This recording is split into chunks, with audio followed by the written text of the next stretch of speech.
What is operating system as per your understanding? The intermediate between high level like machine the language we understand machine and the language we understand we pass. No, fine, but I am a user. I am a farmer. I am using my smartphone. I don't know any language other than Telugu. User and interface between user and computer. వాళ్ళు ఎక్కడ ఉంటారు? Set up protocols to use. So definition is right. There is no doubt about it. It is an interface between you, user, and he has called it as computer, right? Fine, but where is that interface? How does it look like? What does it do? When it gets loaded, computer కొనంగానే operating system వచ్చి కూర్చుంటుందా లేదంటే కూర్చునేలా ఏమైనా చేస్తారా? What is that? How operating system suddenly comes into your system? It's on the top of the hardware. Yeah, fine. But why do we need that? All of this is fine. You're trying to tell me that it is on the top of the hardware. Wonderful, right? There is nothing wrong about it. But why do I need an OS? That's the whole point.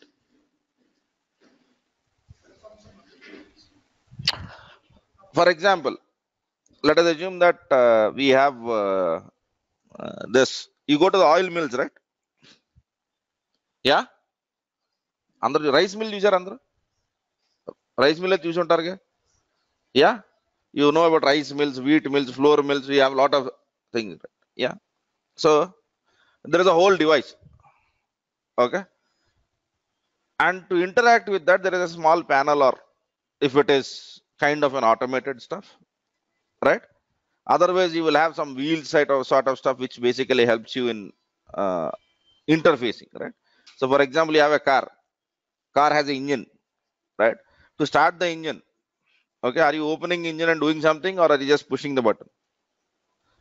So what is pushing the button or starting turning around the key? What is that?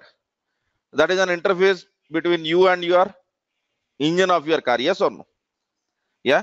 Since the underlying system which we are using for computation is extremely complicated, to make it convenient to the users, we need someone in between.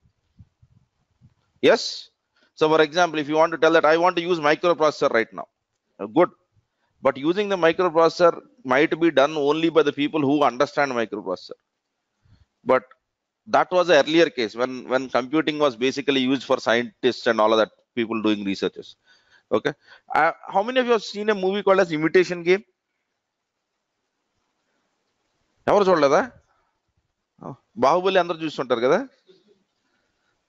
Yeah, if there is any time, just try to look at a movie called as Imitation Game. That is a movie about James Turner and James Turing. Sorry, you might have heard about a machine called as Turing machine when you learned your in your graduation, right? It is somehow the basis on which Charles Babbage came up with the CPU and all of that stuff. Okay, so the whole point is actually computer is a complicated device, and working on that is difficult. So we need some interface in between. Okay, and this interface might be physical or might not be physical, but actually the interface in our case is much like a layer based or an application based, which makes you easier, right? And we will be given some communication devices. ఎలాగైతే rice mill లో కొన్ని బటన్లు ఉంటాయో మనకి keyboard పడేశారు. In rice mill we have that small utility, right? So you might have seen people also using that. For example, forget about rice mill, everyone goes to bike servicing, right? These days bikes, they put it on some area and then they use some button, suddenly your bike goes up and these guys start servicing. Yeah. So at that point they have a small interface which basically controls that machine. Yeah.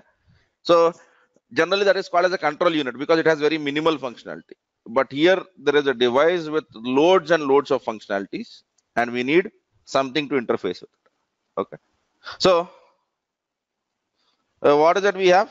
We have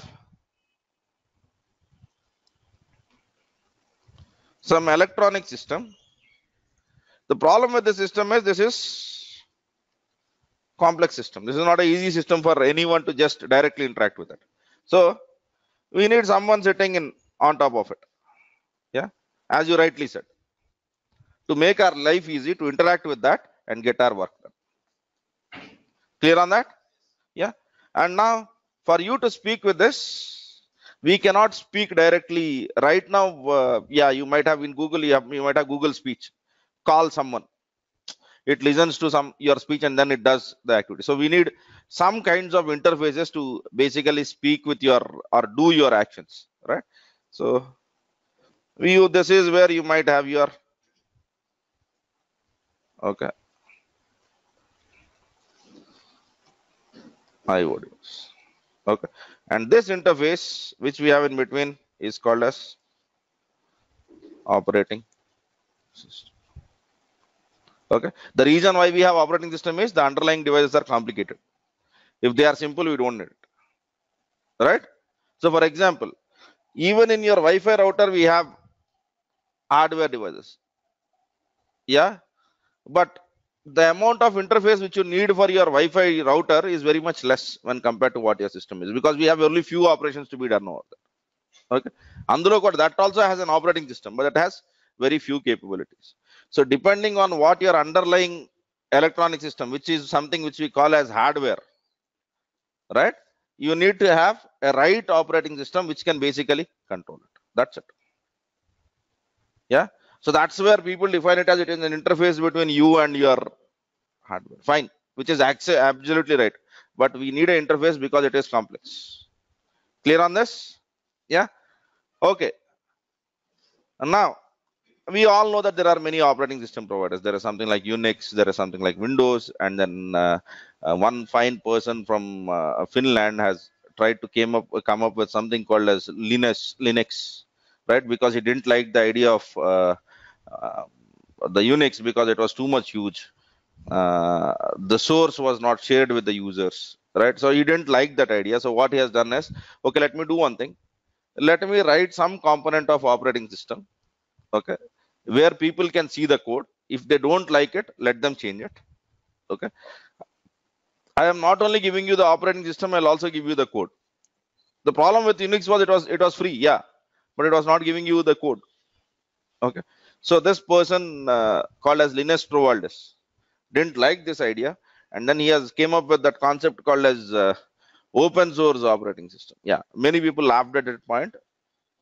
Who wants to look at operating system source code and then compile the things and all of that? But now we know the importance of Linux. Linux is almost everywhere. Okay, it might not be very popular in the desktop world, but desktop is not the only computing area. We use Android smartphones, right? We you go to the cloud, any server components, majority of the server components prefer Linux, right? So yeah, so that was a very huge turnaround, but this is a basic idea. Okay, but fine, this looks good. Let us only have a view of operating system. I've removed all the other views. I'm just basically looking at operating system. What are the different things which we have in our operating system? Yes, everyone here understands a term called as process, right? Yeah. So in operating system, whenever you execute anything, we create something called as process. Let me come from top down so that it is easier. Okay. So for example, in Windows, if you open Task Manager, okay, there are a lot of processes that are running on your system already. Okay. So what are this? Basically, these are processes, fine. Okay. But each process could be an application. So in OS, you need multiple applications. So for example, I want to do calculations. I might have an application called as calculator. I want to write some text. I might use some notepad or WordPad or Microsoft Word, whatever you call it. So there are applications, and whenever you want to run applications, what operating systems do is they create processes, right? Okay, fine. So whenever you look at it, we'll have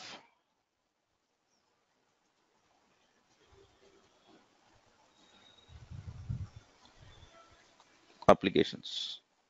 I'm writing it as apps. Okay, and then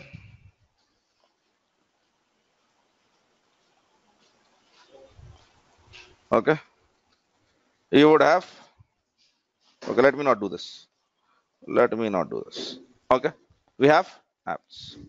And my system, basically, the whole idea of a user is using that applications. Yeah. So, for example, you are learning DevOps. You want to do something. So, what is that you do? You open your system and then you open those applications, which we call as softwares, and you do something. Okay. And what is our main goal with basically saying it? Okay. You say you go to the Word document and then you say file save. Yes or no? Everyone does that. Yeah. So, whenever you say save, what should happen? Your file should be saved. That everyone knows. Okay. But where? Where should it be saved? Okay, one term which I want you to be very clear from now on is there are two different terms, memory and storage. They are two different things. Okay, am I clear? Memory and storage. Yeah, we use something called as main memory, secondary memory. You stop using that stuff. That is good for engineering. From now on, whenever you want to refer hard disk, call it as storage. Whenever you want to refer RAM, call it as memory. Right? So don't use these terms interchangeable. Okay, and one more thing which I want you to not to use interchangeably is internet and web. They are two different things. My internet web connection. That's a wrong term.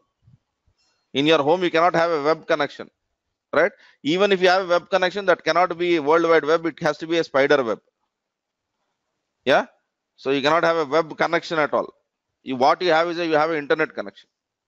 Am I clear on this? So whenever I'm using my applications, I want to refer some data in the future. I might want to store it, and when I store it in my hard disk, which is storage. Right?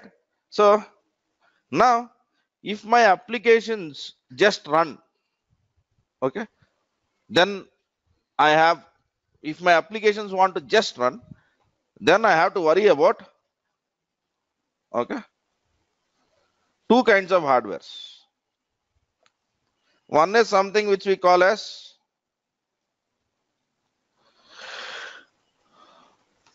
processor, what you call as CPU.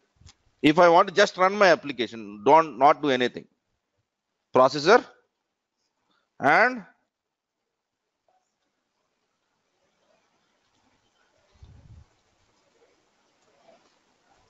memory, RAM. So whenever you want to run your application, your operating system needs to interact with two hardware devices at least.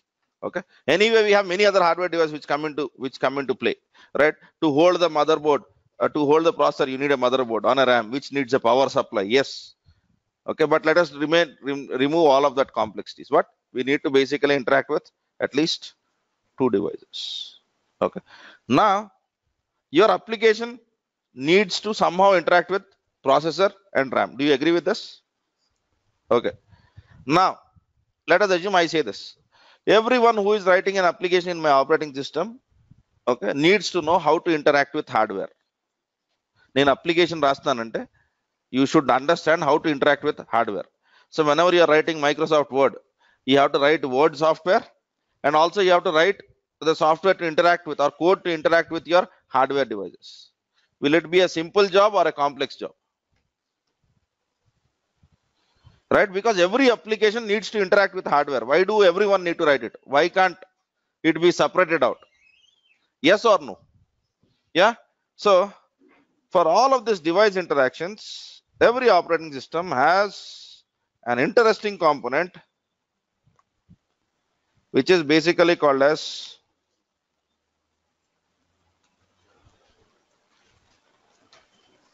kernel. Okay. So kernel, you can think of kernel as a low level OS. This is the actual component which is interacting with your devices. Yeah. So for example, you connect it to the network. Okay. So interaction with the network happens at a kernel level, because kernel is a component of your OS which knows how to interact with devices. But kernel interacting with devices. Okay. And now here there is one more story which you need to understand. If you look at processors, we have two processors which are very popular in the CPU world. One is the Intel, the other one is AMD. Do you think Intel and AMD's calling logic will be the same?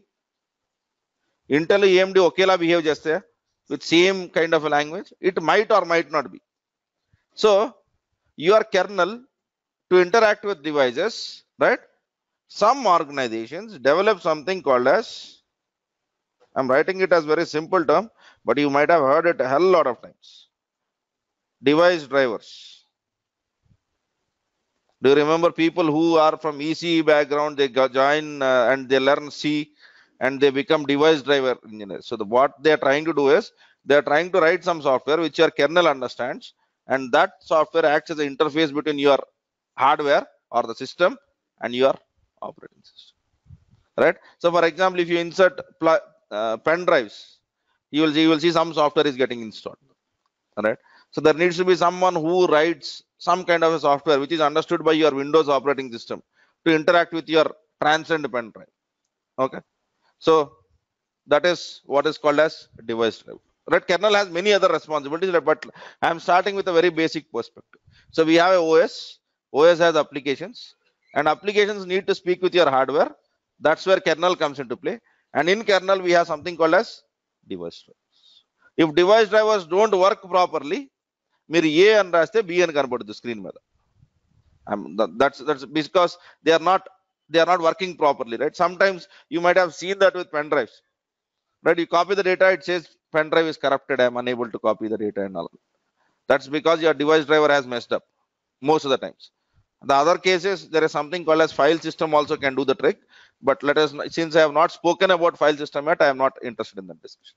Are we clear on this? So for example, whenever you take any computer and if some hardware is not accessing, right, you have plugged in a hardware and that hardware is not found on your system, 90% of the cases it might be a mess with your device driver.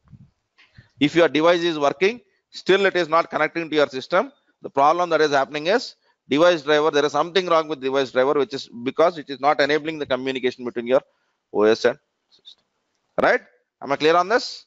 So we have device driver, okay, and processor, RAM, and there is one more important device, or actually two more, okay. This is your storage, okay, and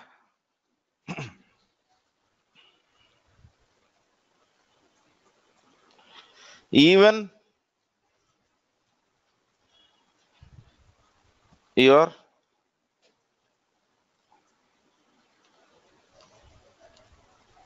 IO.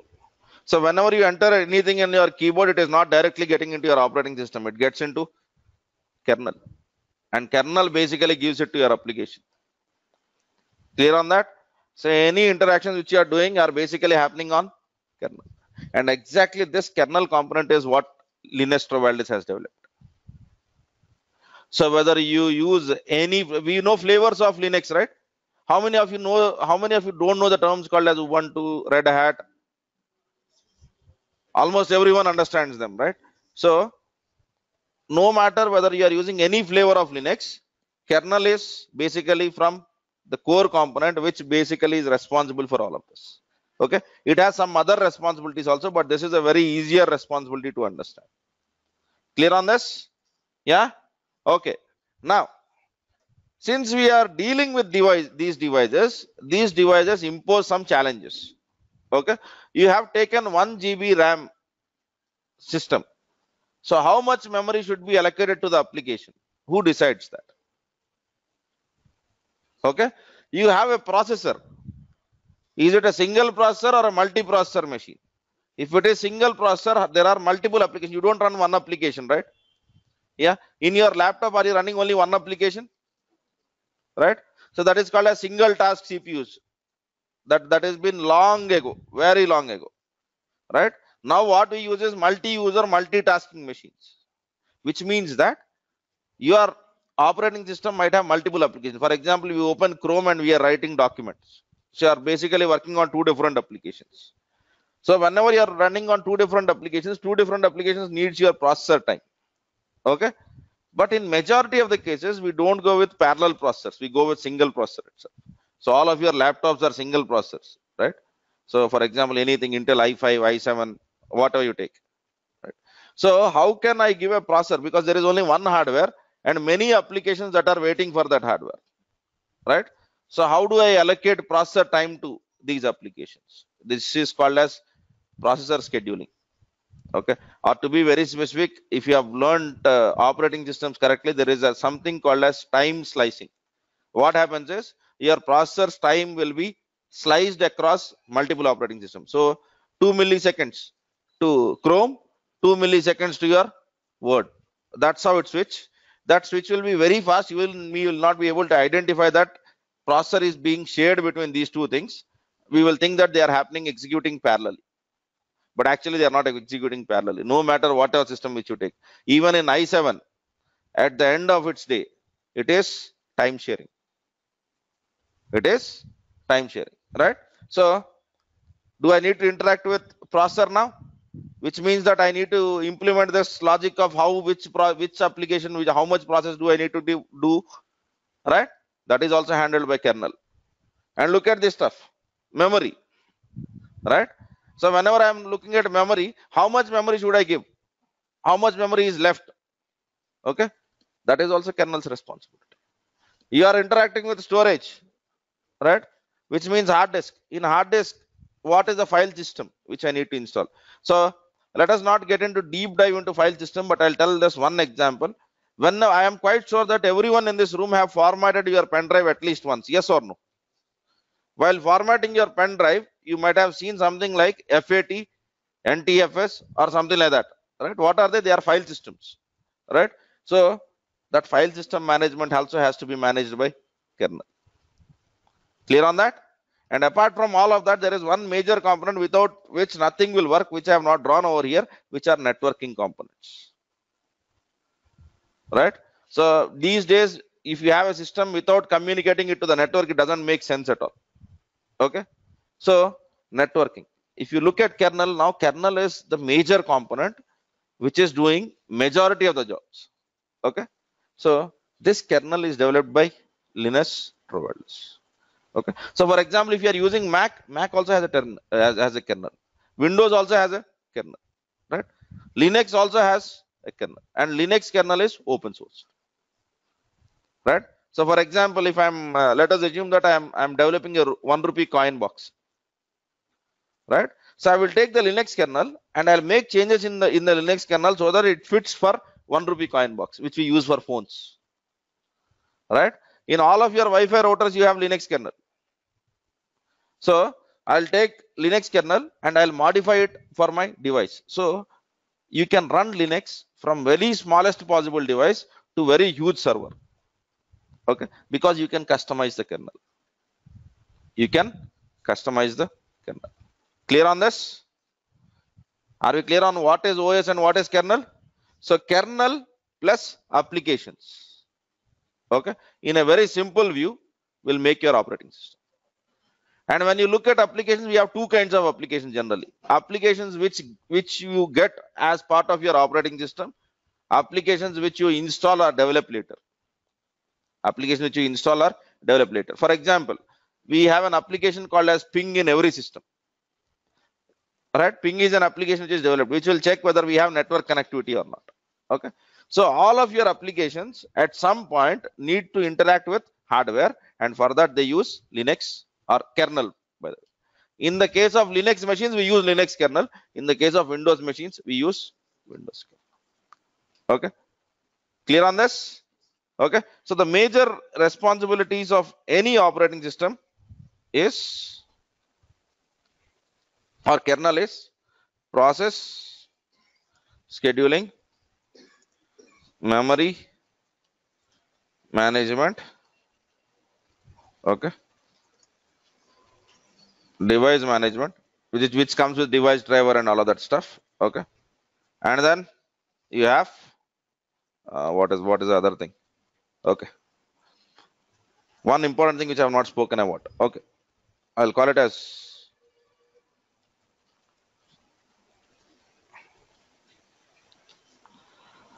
okay. This is a view when your laptop is running. You have shut down your laptop. Then also we'll have the same view, is it? When you shut down your laptop, what is that you are shutting down? Are you shutting down the hardware or are you shutting down the operating system? So shutting down typically might mean that you are shutting down the operating system and cutting off the power supply, right? But you are not removing any devices, right? Shut down into hardware pagalagotti kaadu, right? So now if you shut down, you restart, obviously, right? So when I restart, do I want my kernel to be loaded? When I start my machine, do I want my kernel to be running or not? Okay. So when I want my kernel to be running, I should store my operating system at some place. Yes or no? Yeah. So generally, our operating system is stored on your hard disk. In Windows, if you see, we have a folder called as C drive Windows. Okay, don't mess with that folder. If you go and delete that folder, somehow our operating system is gone. Right? Windows will not allow you because it might not allow you, but in Linux it is possible. Okay, you go into the root folder and then you say rm-rf star. As a root user, all of your OS will be deleted. Next time when you start your machine, nothing happens. Right? So there is one important component which is required, okay, which might come even before you install your operating system. That is loaders. So for example, today in your laptop, you are using Windows 7, right? Tomorrow I want Windows 10. Is it possible? Yes. So what is it you do? You install. But whenever I want to install, if I say that you have to load Windows 7 completely or Windows kernel completely to install that, is it a sensible idea? No, right? You have Windows. Now you want to install Linux on your laptop. Is it possible, first of all? Yes. So what is that we do? We put some CD, all right? We boot our machine and something gets loaded and it says that do you want to install Linux? During that time also, do we have some kernel activity? Yeah, because there is some data that is being read by your pen drive or your CD drive, and then it is being controlling your all other components. So we have a small kernel that comes up first, which is responsible for basically doing some activity. That component, what it does is, okay, it basically tries to load the operating system which is already present, or it will help you in installing the new operating system. Generally, we call it as BIOS. BIOS setup is what we call it as. It is a very thin component which basically loads your operating system or helps you in installing new software. So some of the people might be working only on BIOS components, right?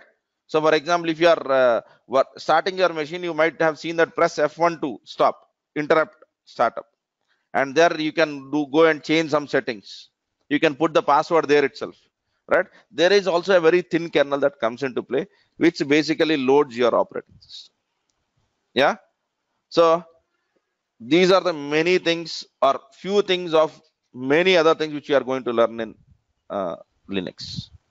Clear on that? Okay. So what is that we will have across Linux machines? Kernel. Okay. And this kernel is developed by open source. For example, if you want to see the code, it is completely written in C. Okay, github.com. If I am not wrong, it is /Linux. Okay, or let me put it in this way: Linux. Yeah. If you don't want to implement some new feature into Linux kernel, this is the code for you. Okay, Linux kernel is completely developed open source. Anyone can look into it, right? Any version of Linux kernel that comes is present over here. Okay, so many companies, what they do is they take this Linux kernel, they make changes to build their own products. That's how we see rupee coin phones, vending machines. In most of the things, they basically take this kernel and they work on it. But now, can we do this? Can we take Linux kernel? Okay. And then are you seeing make file? So this make file helps you in compiling that C. And then you go to make file, you have to install some C compiler, and then you have to compile the code. You will get some Linux component, then you put that in your boot device, and then you get the Linux kernel. Are we having enough patience to do all of that? No, right? We don't want it. We want some readily available stuff so that we can install Linux onto our machines. So the basic idea is what people or what organizations do is, okay, let me take one more image. Okay, we have Linux kernel, right?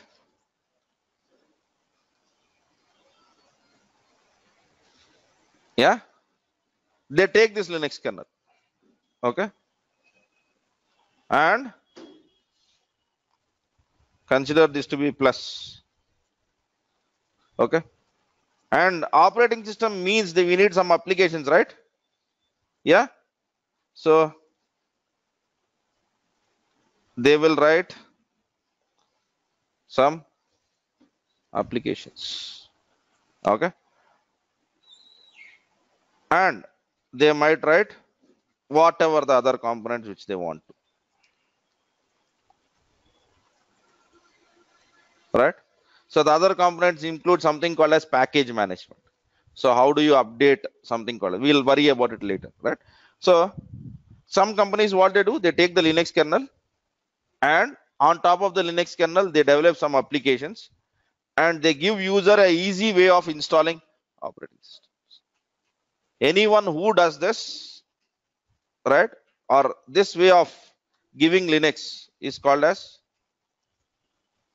distributions. And if you look at distributions, we have two popular distributions. Okay, there are many, but for whatever we use in our DevOps or cloud, right, there are many things. There is, I'm writing few of them. So one is something called as Debian.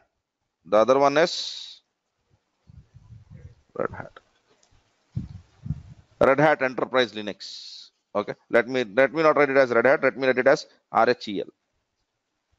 Okay. ఒకసారి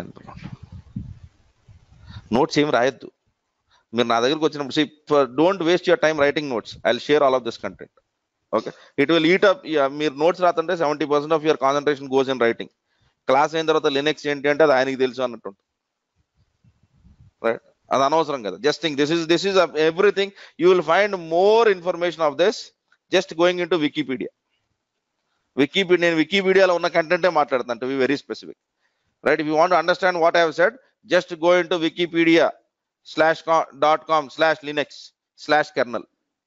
Today's our class, whatever I have discussed till now, there is much information than what I have delivered over there.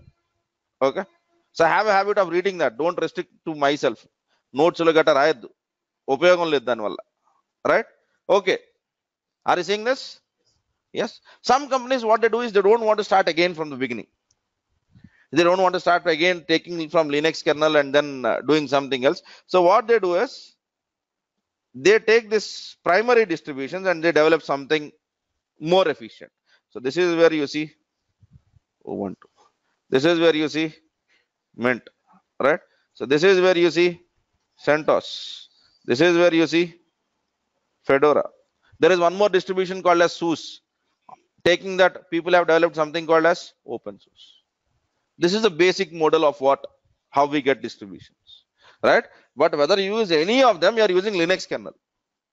So across any distribution, there are some commands which are same. Those commands which are provided by Linux kernel. All the additional applications which are developed, that might have different commands. So for example, I'm quite sure that you might have looked at a command called as apt-get update and yum update. Red Hat is using something called as application which is called as yum. So in that we use something called as yum update, whereas Ubuntu basically is based out of Debian, where there is something called as, or it has something called as apt update, right? So we also see something called as dpkg. Debian package, and RPM, right? Red Hat package management, right? So on Ubuntu, I can also execute DPKJ also, because Ubuntu is developed on top of DPKJ, Debian, and Debian has an application called as DPKJ. If you see now, applications add up. Linux low, let us assume we have 10. In Debian, we have 15. In Ubuntu, they have added 10 more. So it is 10 plus 15 plus 10 in most of the cases. Sometimes they change the application. That's where you see some common commands, some common across Debian systems, across Red Hat systems, and some specific commands. Are we clear about this approach? Right? And generally, what we do is we take the end distributions. We take Ubuntu, we take CentOS, we take RHEL, right? This is what we do. Right? But in reality, these many things happen in the background. So the distribution which you are using is a combination of kernel package plus I can take Ubuntu and I can release one more operating system on top of it. Okay. So for example, you don't like Ubuntu, you want to give some new features to the Ubuntu. You take it, right? You might Ubuntu mundu K and add cheskuntaru. Let us assuming your name starts with K. So Kubuntu one. It's fine. That's fine. That's absolutely legal. That's absolutely legal. You are not doing any illegal business over here. You have taken the distribution and then you are added some of the features. Clear on this? Do we understand now what are distributions? Okay. So, for example, we have one distribution called as Android also. Okay. ఇది అందరికి అర్థమయ్యే భాష, ఇది రాద్దాం, ఖచ్చితంగా రాద్దాం. Okay. Because these days people understand mobiles more than systems. నా laptop లో 4 GB మెమరీ ఉందండి అంటున్నారు, మొబైల్ ఫోన్ లో ఏమో 6 GB ఉంటుంది. Your laptop has 4 GB, but your mobile has 6 or 8 GB of RAM. Right. So for that reason, I have to write about one mobile operating system, which is called as Android. Okay. Android is a base distribution. So for example, you might have taken a Samsung phone, right? Samsung also uses Android, no doubt about it. But Samsung Android is slightly different from the Android which we use in some other phone. Yes or no? So that is the same thing. So Samsung takes the Android from Google and they add their own applications. They have their own distribution. So what is the OnePlus's operating system's name? Oxygen. Yeah. We have something called as Oxygen. Okay. There is something called as Cyanogen. Okay. There are many different distributions. This is the same thing. Same story. Nothing different. Right? So now do we understand distribution concepts of Linux? So if you want to build Linux, there are many ways of, if you want to use Linux, there are many ways. One is you can take the code from GitHub, compile it on your own and use it in your device, or do this activity. Take the distribution. Generally we go with this route. Okay. So for example, if you are a user of AWS, what Amazon has done is Amazon has taken this distribution and they have developed something called as Amazon Linux. There is something called as IBM Linux. There is something called as HP Linux. If you want, you can write your name and create a Linux account, because it is absolutely legal and you can sell that also. Right? Clear on that? Yes? Okay. So when I say open source, it necessarily might not be free. Right? What open source means is whatever code which you have written. Some of the licensing means that, okay, Red Hat Enterprise Linux, it is not free. CentOS, free. Right? So it is not necessary that every Linux is free. Okay. So here free means it is, the code is open. If you want to change anything, if you don't like something, you can look at that code and make changes, which is extremely possible. That's the whole idea of Linux Torvalds. Am I clear on this now? Yeah. So now do we understand the term of what is kernel and what is distribution? Yes. So till this point, do we have any doubts? Okay. Okay. Fine. Are we clear on this now? Distributions, we understand it, right? So whenever you take Ubuntu, Ubuntu in turn means you are using a Debian system. Debian in turn means you are using a Linux kernel. Right? Okay, good. So this is fine. Okay. But whenever we hear of Linux, people say that you need to know shell scripting, man. Otherwise, waste. If you don't know shell scripting, you don't know Linux, right? But before we get into shell scripting, the whole point is don't directly jump into shell scripting. Let us come to a position where we understand the need for shell scripting. అసలు ఎందుకు చేయాలి shell scripting, right? That's the whole aspect of it. Okay. So here one thing to understand is in Linux, right? We have multiple ways of interacting Linux, right? But if you cut it down, there are only two possible ways. One is you use UI based. The other one is you use command line based. Am I clear on that? If you basically, the same is true for Windows or Mac also. If you take any operating system, there are two ways of interaction. Okay, let me write it down. Okay, so interaction, we have couple of ways. One is UI. The second one is command. Okay. Since we are all here trying to understand cloud or DevOps, right? So for us, the major utility is understanding the second aspect of it. We are not very much focused with UI. Why? Why not UI? All these days, from the day I started using computers, I have been using UI. And suddenly on Monday morning, you are trying to tell me that you are not supposed to use UI because in DevOps or cloud, people tend to use CLI. What could be the reason for that? Yeah. So because generally, let us assume that you do the same activity again and again every day on the same system. If you are using the UI, the only options which you have is you have to do that daily. It becomes a manual effort. Okay. But if I am using command line, there is some way where I can automate that activity so that it is not necessarily done by me every day. So for example, daily morning, okay, you check the mails. You cannot automate it because you have to check it. Right? Daily morning you check the mails if there you want, because you want to see if there is any mail sent by your manager. Only when the manager sends, you want to look at your mails. If there is no other one sends, you are not interested in it. Right? So can I automate this activity somehow? Yeah. So I will write some piece of code. What it does is it will filter out all the mails which I have received from yesterday to today. And if there is, you will put your manager's email ID. And if you get that, you will send an SMS. Now you look at SMS every day. If you receive an SMS, then you look at mails. Is it some possible kind of automation? Yeah.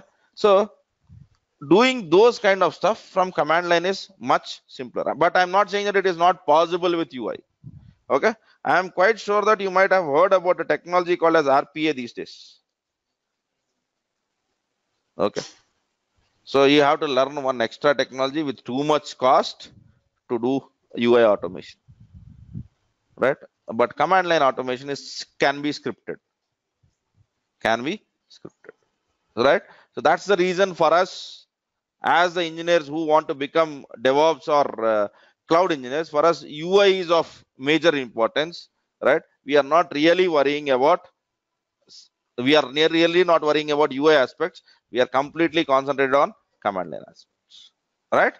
So now in command line, okay. So whenever you come across command line, you heard here a term called as terminal. Right? Terminal is nothing but a client which can allow you to enter commands. That's it. Terminal ante malli adedo, right? So terminal, for the people who think of it as, I think I've given you an example of a rice mill, and right, we basically call those things as control units or terminals in device words, right? So we have terminal. Okay. So if you look at Linux, all right, we have terminals like bash terminal, ZSH terminal, and there are many other terminals, right? So what these terminals do is they allow you to enter commands, right? In Windows also, if you look at, we have two terminals these days. One is DOS prompt,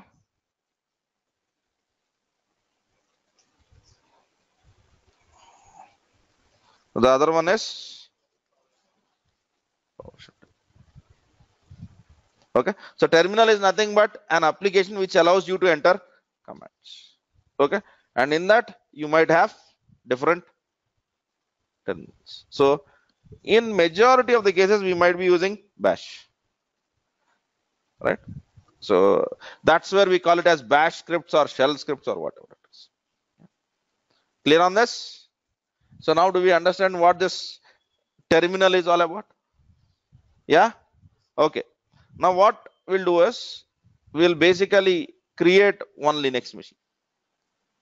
Okay. I will not show installing Linux system, please. If you want that, Google it out. Okay. In this cloud age, I don't want to show you how to install Linux. No. Google, YouTube వాడండి. Right? Okay.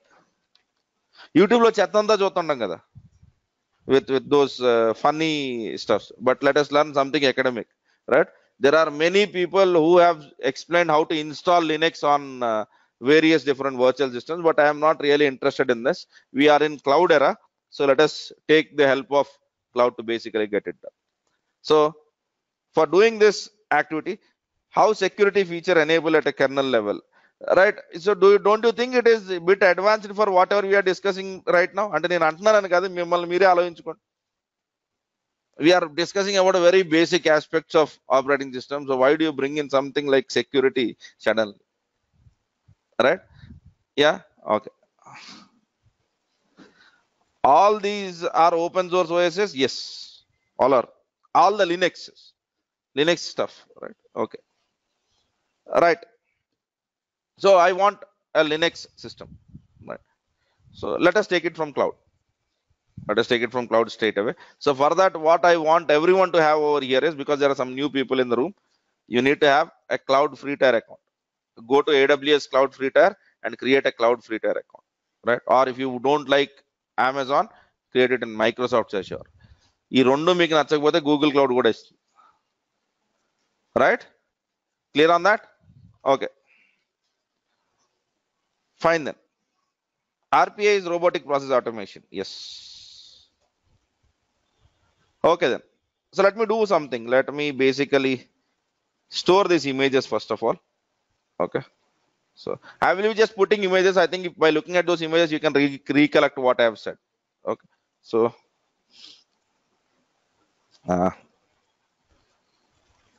basics.md, and let me just store it.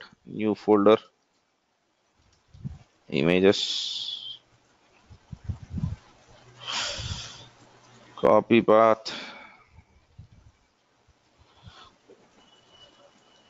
save this. But you will find better images than this on the web if you Google it out. Okay. Okay.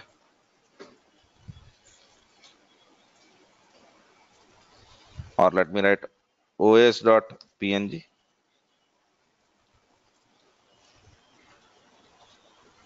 and this is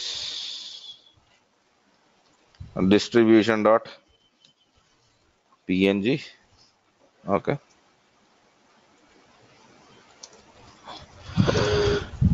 Linux basics,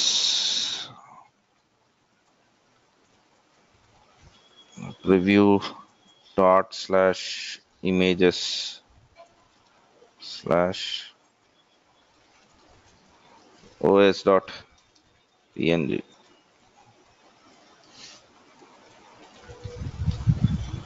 Review dot slash images slash dist.png. Added Linux basics.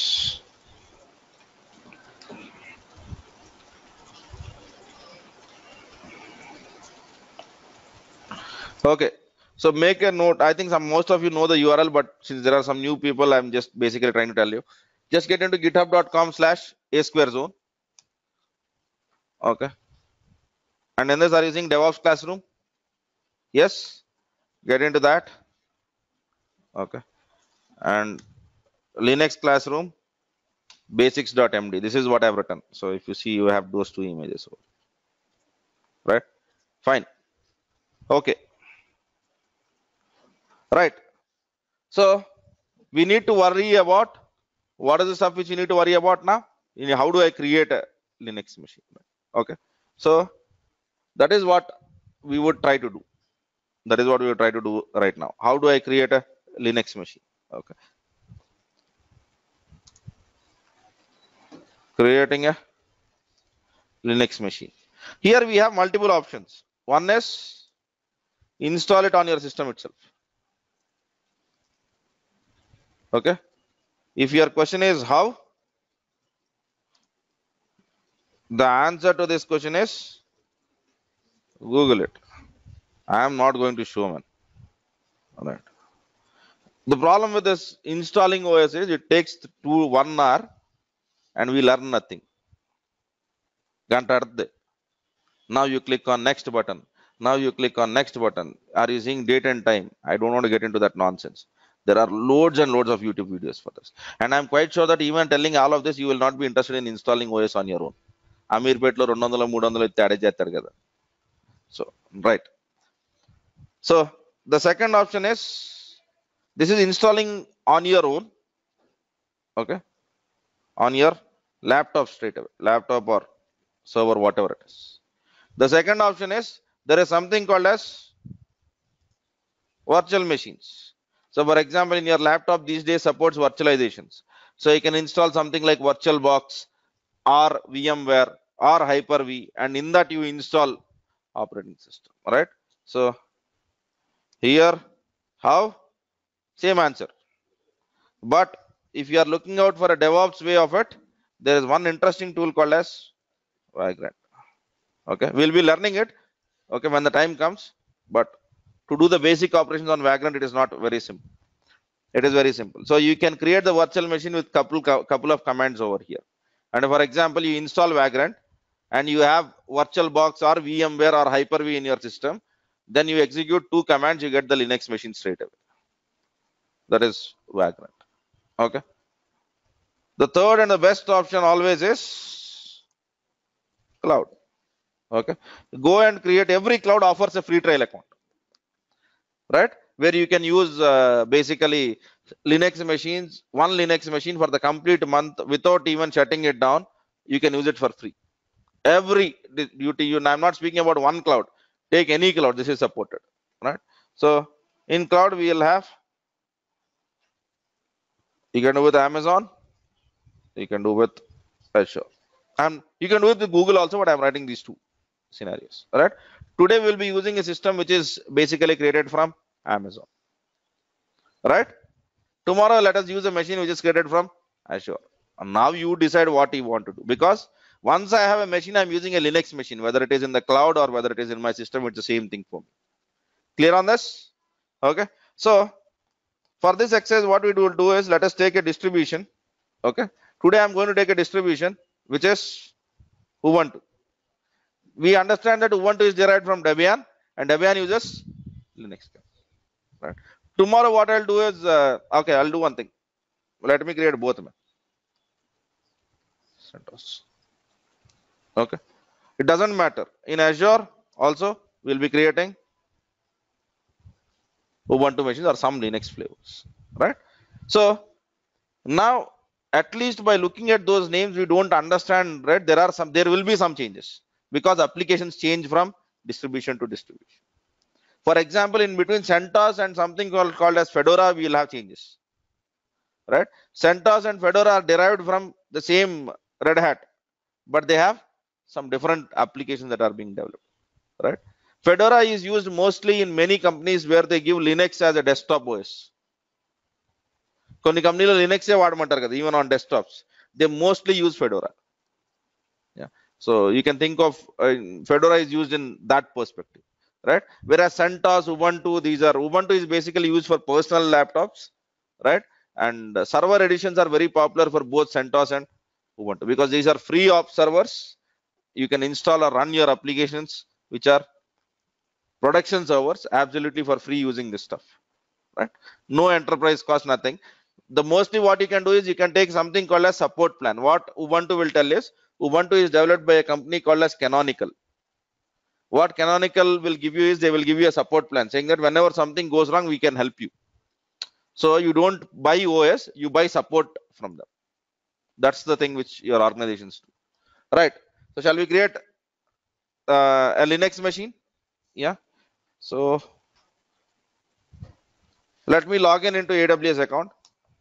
So you can Google for AWS console. You will get to this page. Yeah. Ensure you have an account. Okay.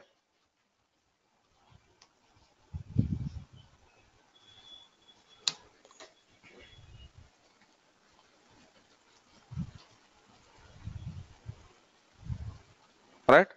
So get into services, and the services which can create you virtual machines is called as EC2 in AWS. Click on EC2. Okay. And then say launch instance. And then say launch instance. Right. And then are you seeing these are the different Linux distributions which you are seeing? Linux and Windows also you'll see. So for example, you see SUSE also. Right. I'll be basically taking Ubuntu. Okay. And then are you seeing this is the only machine which is free for you. Okay. We'll understand cloud plans in the cloud class, but for now, whoever is creating it, just use that machine. Okay. And ensure you create only one machine if you are using it for the complete month. Okay. So next, don't worry about any of the other details. Just click on next. Next. Okay. Even this is fine for me. Next. Are you seeing launch? Yeah. So generally for any machines, we have usernames and passwords, right? Yeah. But in Amazon, username and password is disabled. That's where you need to create keys. We'll worry about keys. We'll be learning the whole key stuff in Linux. But for now, what you do is, let us not worry about the other things. Just click on create new key value pair and then give some name. So I'm learning Linux, right? So I'll just call the key value pairs Linux. So this is your password from now on. Okay. But actually, what is the meaning of it? We'll be learning it very soon, right? So for the people who can't hold that surprise, it is a private key. If you know authentication, that is a private key what we have downloaded. Okay. So click on launch instance. Am I clear on this? Yes. Fine. So now Amazon is creating a virtual machine for you with Ubuntu operating system installed. And once that is finished, we can use this for our Linux, learning Linux. Clear on this? Right? Okay. Right. Now, how can I communicate into a Linux machine? Right? So,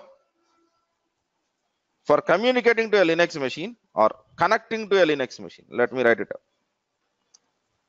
Connecting to Linux machine.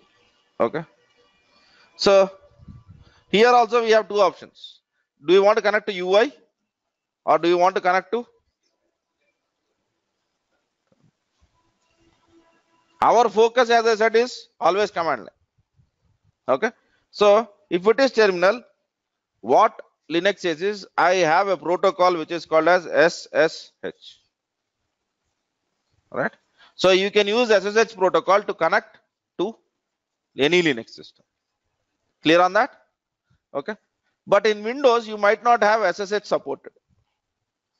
Okay. These days, yesterday, I think there was an update, but all said and done. Okay. SSH feature is not available in Windows if you are using Windows system.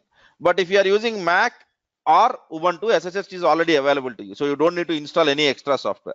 So terminal connection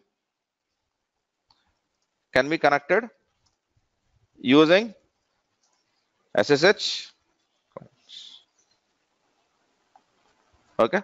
So if you want to connect to that machine from Linux or Mac,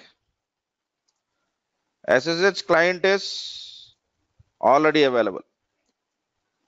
Am I clear on this? So if you're using a Linux or a Mac machine to connect to another Linux machine, there is no need for you to install any software. There is a software already. In Windows also, yesterday they have given an update, but let us not basically think that. So if you are using a Windows machine, right? What is it I need now? I need SSH client. Okay. There are many clients. There are something like, but I am not going to use that. Okay. కొంతమందికి బాగా ఇష్టం అది ఎందుకో, but I hate that software. It is connecting Linux using Windows, and it looks like Windows to me, right? So for that reason, what we do is we install something called as git bash. So did we came across that word called as bash? So while by trying to speak about terminals, I said that Linux has many terminals, right? And in which bash and ZSH are one of the stuff. So git bash is nothing but a terminal which is bash like on your Windows. So there is one more thing. All right, I'm not, some of the people might know it. There is something called as Cygwin. Yeah. Cygwin is also one of the terminal which can help you in connecting to Windows. But for us, we want simple stuff. So we'll go ahead with git bash. I'll be using git bash in the class. Your choice is you take whatever you want. Am I clear on this? Right? So how do I install it? Just go to the Google and then say git for Windows. Remember one thing, if you are using Mac or Linux, there is no need for you to install this. Only if you are using Windows, then you need to install this. Download this. Have you seen the download has started? Once the download is finished, double click it, click next until it says I am done. నేను install అయిపోయానని చెప్పేంత వరకు next button కొట్టాడు, right? So I don't want to show even this, right? Because these are the things which you can do on your own. Okay. Once you have this, okay, remember we have downloaded the PEM file. Okay. I'll explain why I do this when I start Linux commands. But for now, open that folder, right click, and you will be seeing something called as git bash here. Okay. Just click that. Oh, git GUI got git bash here. You will get some terminal. Okay. And this has SSH functionality, and we'll be using this functionality to log in into the Amazon machine. Now, have you selected this Amazon machine? Click on connect. Are you seeing this key? Blindly copy paste it. I am not speaking too much about this key because you'll be looking at this command line anyway. Yeah. Done. It will ask you to, for yes or no, enter yes. Okay. You are inside a Linux machine. Whenever you see the dollar sign, okay, are you seeing dollar sign? Yes, that signifies that you are inside a terminal. You are inside a terminal. That's it. We are inside the Linux machine which we have created. And now here I can enter. Okay. As I said, there are two ways. One is UI, where you will use your mouse or keyboard or search or whatever it is. But here the problem is you don't have any UI. Okay. And the best part over here is mouse doesn't work. That's the best possible thing. The only thing that works over here is keyboard. Okay. So I have to interact with my Linux now using commands. Using commands. So what are the commands that are available in Linux?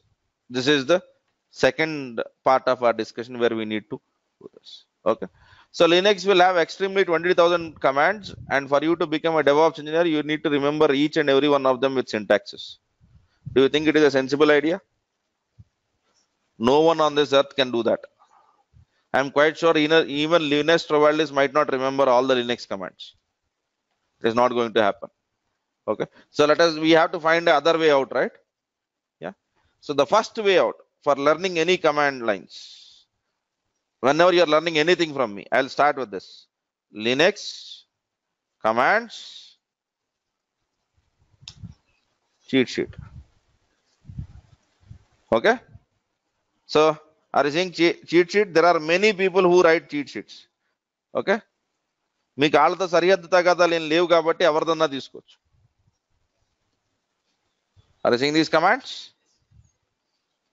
Print it out, stick it to your desk. And whenever you are entering any command, start with these commands because these are very simple, highly used commands. Clear on that? ఇది పెద్ద కష్టమైన పనా? No, right? You just basically take the printout of it, stick it to your desk. If you don't want to use the printout, let us assume that you are basically using only system, you don't work at a desk, then also it's fine. It's a PDF file. Okay, so you can zoom it and then you will be seeing some commands over here. Okay, so one thing which you need to understand is I am not asking you to remember the commands. Ensure that anything which you are seeing in this, you are extremely familiar with that command. దీంట్లో ఉన్నాయి అయితే ఖచ్చితంగా రావాలి మనకి minimum. Okay, and ఎలా వస్తుంది, how can we basically increase our strength on command lines by using them, just by using them. There is no other one stuff. Command line, the problem with Linux is people don't fear Linux, people fear this command line. Okay, sometimes let us assume if I am using Linux every day, if you ask me what is the command, I might not remember it, but if you give me the system, I might do that. The only reason for that is if you use it so often, it becomes a muscle memory. It's like your ATM password ఒకేసారి గుర్తురాదు, కానీ ATM లో డబ్బులు తీసేటప్పుడు గుర్తుకొస్తుంది. Right, that's because you have it as part of your muscle memory, right? So that's how I want your commands also to be. Become familiar by using them a lot. Okay, but our first goal is at least we take any cheat sheet, we understand these commands, and these commands we should be able to use them, right? But here there is no need of memorizing them. Understand one thing, let us not memorize anything. Clear on this? Yeah. So one thing which is very much useful, this command is known to almost everyone on the planet, okay, who has basically done any kind of computer education. Okay, one is something called as make dir, the other one is something called as cd, change directory. Make directory, change directory. Okay, I am quite sure that there is no need for me to tell what those two things are. Make directory creates a directory, change directory takes me to that directory. All right, so what Linux says is whenever you want to know any commands, I have a command called as man. Okay, and tell me your command, man ls. It will open a manual. It will open a manual, right? So whenever you come across any Linux command, right, if you don't have internet and if you are not connected, if you want to understand the command line, just click on man and give that command, and it's trying to tell you the man is a command, and if you type ls, I will list the directory contents. And whenever you are listing your directory contents, I have different options, and you can go ahead and read through all of this. Okay, this is one way of doing it, but these days we don't like this anymore, we want to Google it. So right, so you can Google also by saying Linux command ls. Open any web page that is comfortable to you, go through that, but not reading documentation is a crime because you might not know all the options. So I'm quite sure that majority of the people know ls, right? Yeah, so do you know this?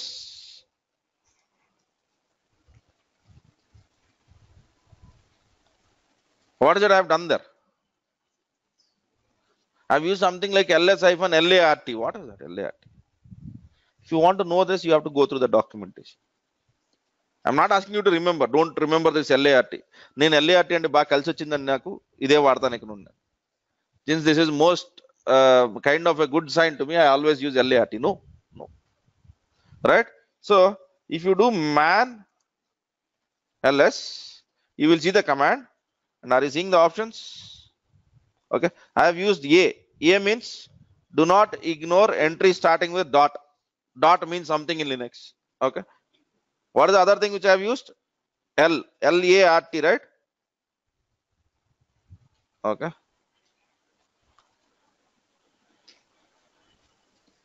L means use a long listing format. Okay. And then let us see what is R. R is reverse order. Okay. And T. T is sort by modification type. Okay. This is what it is. So whatever I have done over here is equivalent to you opening a Windows drive and then saying that I am interested in seeing the files by date modified. ఎక్కడంటే click చేస్తే అయిపోతుంది అక్కడ క్లిక్కులు లేవుగా right here you can click it. We do this, right? So we want to see what are the files which we have downloaded recently. So that is what I was trying to do, right? And this you cannot remember, it is not going to happen. దాన్ని గుర్తెట్టుకుంటామా అవుద్దా అసలు ls ఒకటి గుర్తెట్టుకుంటే సరిపోతుంది మనకి because ls will have those many options. So let us not try remembering the options, let us try doing the options, right? So the only way for that is use it. So just type ls, okay, and then execute. I'm getting nothing, and then I'll use ls hyphen, I get something, ls hyphen al, I get this. Okay, I get all the options, but if you see they are sorted, they are not sorted. ls hyphen lar, exactly the reverse order of whatever I am seeing, right? So ls hyphen lat, this is by time, ls hyphen lat dot. Okay. So I am not explaining you the Linux command. What I'm trying to tell is this is how you learn Linux commands. Try the options. Trying the options is only stuff, right? And one more thing which I want you to do is in Linux, right? Let us assume you want to create files. In Windows, it is simple. You open Notepad, you open WordPad, but here we don't have any of those pads. Okay. So I have only two options. One is I have to use Nano. There is an editor called as Nano editor. But majority of the people in Linux use something called as Vim editor. So they use something like vi test.txt. So what he's trying to tell with this command is I am going to create a file with test.txt. You enter this. You get this strange. If you enter, nothing will be happening. Okay.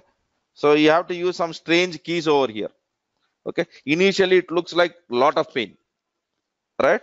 So today exercise for all of you guys is, okay, for the people who want to use vi editor, by the way, if you don't want to use it, fine. Okay.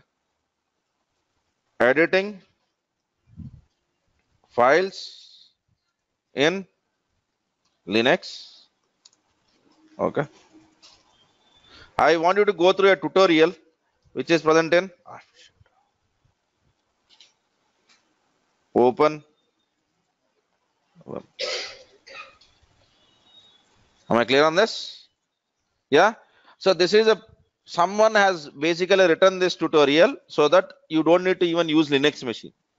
You can use this machine to understand how the Vim editor works, right? So today I'm not going to speak a word about Vim, but I want you to use this.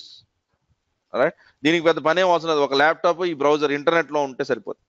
Right. So are you seeing practice over here and are you seeing contents over here? You can perfect your Vim by using this.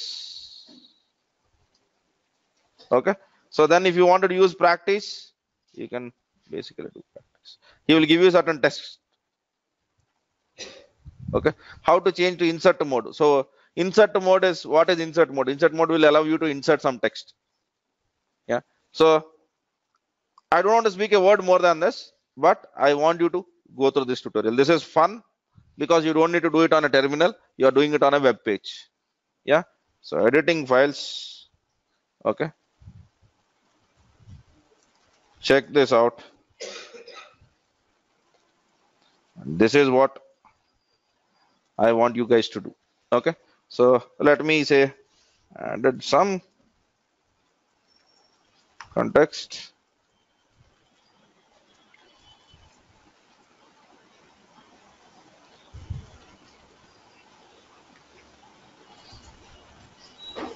Fine.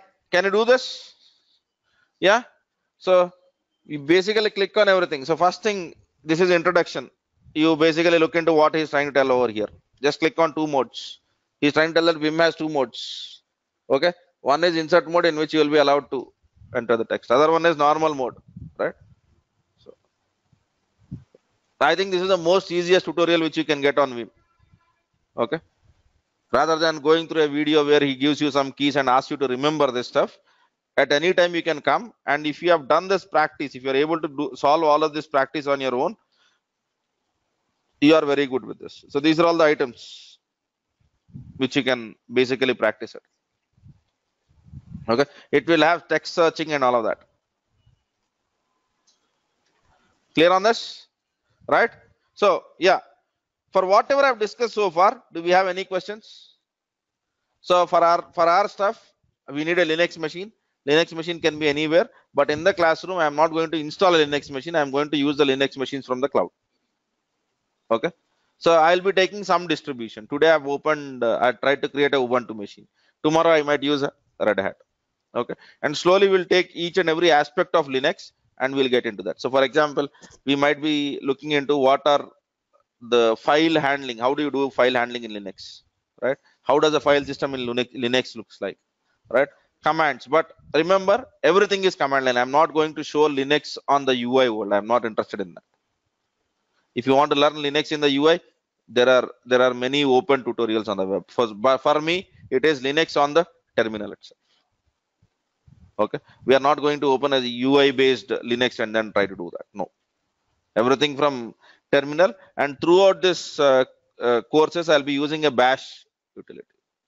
Bash is the terminal which I'm going to use because that is most widely used. Clear on this, right? Okay. Thanks for watching. For more videos, subscribe our channel and click on bell icon.